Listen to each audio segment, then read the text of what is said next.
إنا لله وإنا إليه راجعون. ببالغ الحزن والأسى وبقلوب مؤمنة بقضاء الله وبأصدق التعازي والمواساة، أسأل الله أن يرحمها ويغفر لها ويجعل قبرها روضة من رياض الجنة، سائلين المولى عز وجل أن يتغمدها بواسع رحمته ويسكنها فسيح جناته وينعم عليها بعفوه ورضوانه، وأن يلهم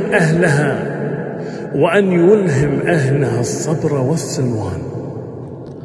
اللهم اغفر لها وارحمها برحمتك يا أرحم الراحمين.